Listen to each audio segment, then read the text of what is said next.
Alright, to get started here, we're going to go over the Zoom sign-in page. Once you launch Zoom, you're going to get a screen like the one shown in the illustration. You have two different options. You can join a meeting or you can sign in. If you've been sent an invite and you have a meeting ID number, you can simply select join a meeting, type in that meeting ID number, and join the call. If you'd like to host a meeting, sign in with your Zoom credentials. This will give you the ability to host a meeting as well as change some settings. You can create a meeting or you can schedule a meeting for later.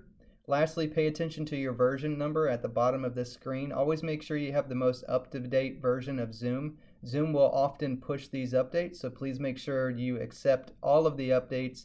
They provide a lot of security enhancements as well as additional features that get added to Zoom.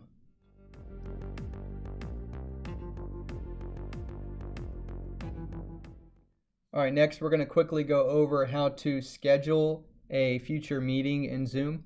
Once you're signed into Zoom, you're going to select Schedule. This is going to give you the window shown here. Set a topic as well as a start date and start and end time. You can select your duration. It is recommended that you keep personal meeting ID as your meeting ID. That way the meeting ID never changes. Password, it is not recommended to use a password. Video, by default, the host and participant should be on. You can turn these off if you'd like. That just means when the host or when the participants join the call, the video is going to be off or on based off of whatever selection you have here. Audio, make sure the audio is always selected as telephone and computer audio. That gives the participants the ability to join either by telephone and or computer audio. Calendar, by default, Outlook should be selected, so we're going to keep that. Advanced options give you the ability to enable a waiting room as well as mute participants upon entry. If you want those participants muted, you can select this option here. The waiting room allows those participants to go into a waiting room before they join the call, and that allows you to admit those users freely whenever you'd like them to come into the call. Once you're ready, you're going to select Schedule.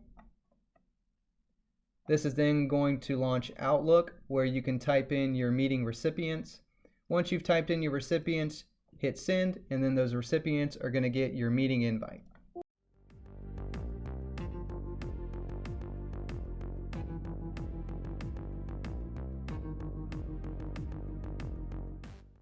Alright, next we're going to go over a few frequently asked questions. The first question we get asked a lot would be, how do we change our profile name as well as our profile picture? So I'll show you how that's done. When you're signed into Zoom, if you click at the very top right hand corner on your profile picture, click on that and then select My Profile. This will then launch the web settings. From here, you're going to select Edit over on the far right hand side to change your Zoom display name. From here, in the first and last name field, change your name to whatever you want. You can also change your phone number, your department, job title, etc. Once you have your changes, select Save Changes, and that's it. Next, to change your profile picture, come over here to where you see your profile picture and select Change. From here, you're going to upload whatever picture you want your profile picture to be by selecting the Upload button at the bottom left. Find that image on your PC and open that image. And once you have it cropped the way you'd like, select Save at the bottom right. And that's it. That's how you change your profile picture and your name in Zoom.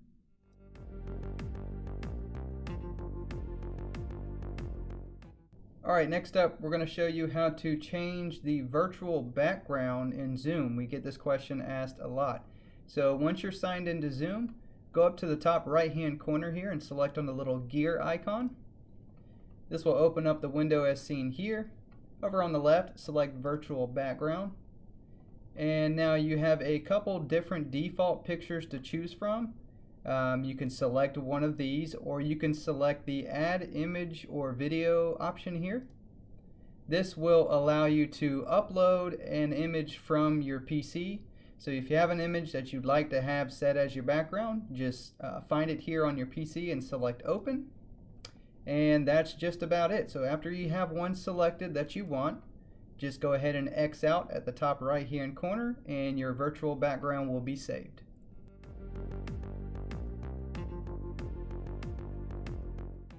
All right, so in this demonstration, we're going to quickly show you what it looks like when we remote into one of the jail stations or one of the MCC or CTC PC stations to join them to a courtroom Zoom call.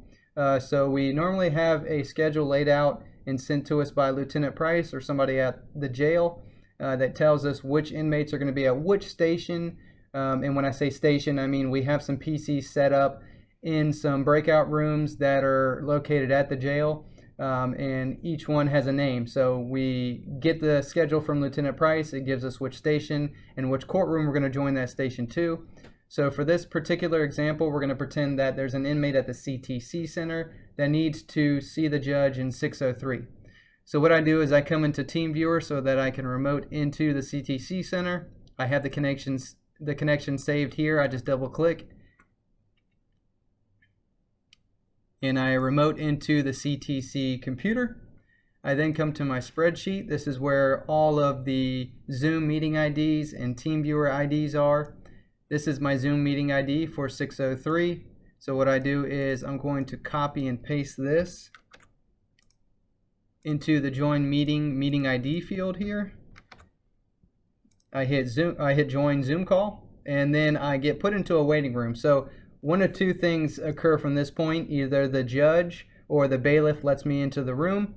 If the judge is the host, the judge will let me into the room. If the bailiff is the host at the smartboard and is doing all the controls from there, then the bailiff will let me into the call. So in this particular instance, the judge has let me into the call. He is the host. He or she is the host.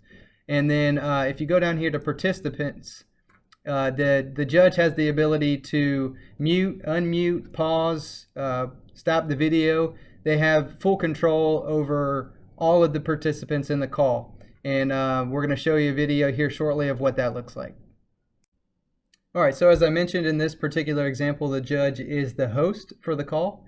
If you look over here in the right pane here, I have the participants pane open, and you can open that by just simply clicking on participants down here at the bottom. So if you look over here, we have the ability as host to do a few different things. Duval Court 1 is obviously me, so there's nothing I need to really do to myself. I'm going to come down here to CTC, which is the participant in the call. If I click on more, I have the ability to stop the video for CTC. I can make CTC the host. I can make them the co-host. I can allow them to record the actual call. I can put them back into the meeting room. I can remove them. I can report them. So I have full control of all of the participants in the meeting. In this particular example, what I'm going to show you is just a few of the options. So we'll go ahead and unmute CTC. You'll see here down here at the bottom left-hand corner of the CTC window, they are now unmuted. I can come back over here and mute them. I can click more. I can stop their video. So that completely stops their video. So if I want to come back over here and start their video, I can just select this option here, ask to start video. And the CTC should get a pop-up saying that they want to start the video again. And you'll see here they started their video up again.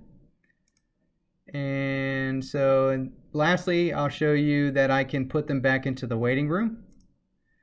So you'll see here CTC is now back into the waiting room.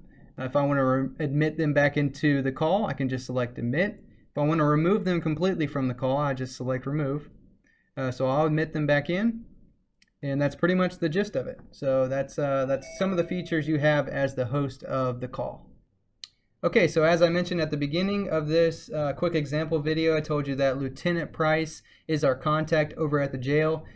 He's the one who normally forwards us the schedule, whether they have inmates at CTC, MCC, or at the jail at a particular PC station there.